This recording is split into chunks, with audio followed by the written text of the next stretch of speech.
So when we talk about shared leadership, I believe it's one of the most important components of community schools.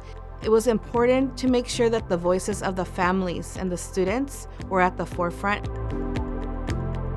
It matters for students to be a part of the process because they're the ones being impacted by the systems.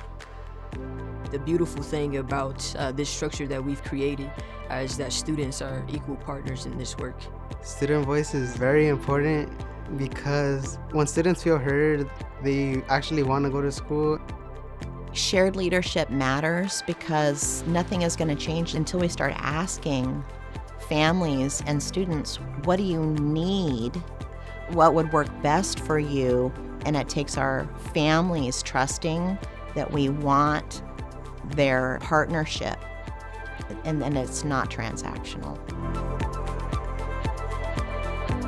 This year at Anaheim High School, they started working on the redesign process to rethink how we're going to transform the school, how we can create a system, create an environment where all the students can thrive, and really connecting what redesign was with community schools. I'm part of the redesign team. We gather data, and what we saw is that more students want more connections, more time with their teachers. So we ended up with 3 different main changes. One of them is block schedule, the 4x4, having 4 classes the first semester and 4 different classes the second.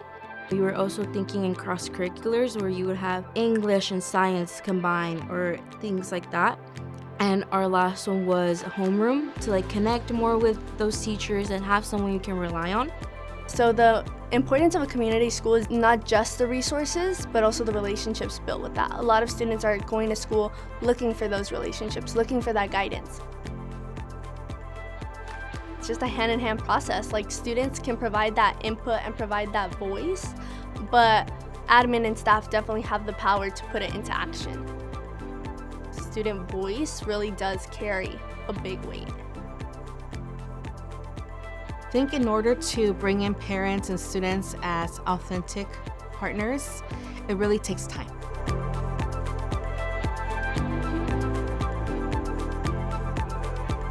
I specifically oversee the statewide Student Advisory Board for Community Schools, which is a platform that allows students to come together and really inform the implementation of community schools. The top 3 roles or focus areas for the Statewide Student Advisory Board is to advance the community schools implementation strategy. It's to really model at the state level this idea of co-governance and youth-led democracy. And the last thing is to really inspire and create next-generation leaders.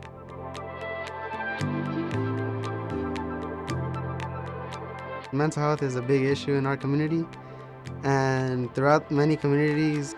For the project, we're currently doing a survey, and we're handing them to students, teachers, and parents to bring awareness to mental health. I want students who are struggling with mental health to know that there is help, and I don't want them to be shy, but I want them to be able to come safely and receive the proper help.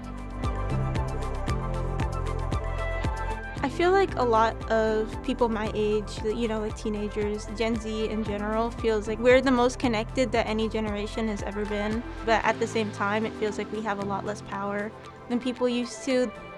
The SSA board and the other extracurriculars I've done have changed my mind about that completely. It really feels like not only do we have a purpose and we're able to change the things that upset us, but people are willing to hear us out and give us the resources that we need to make those changes.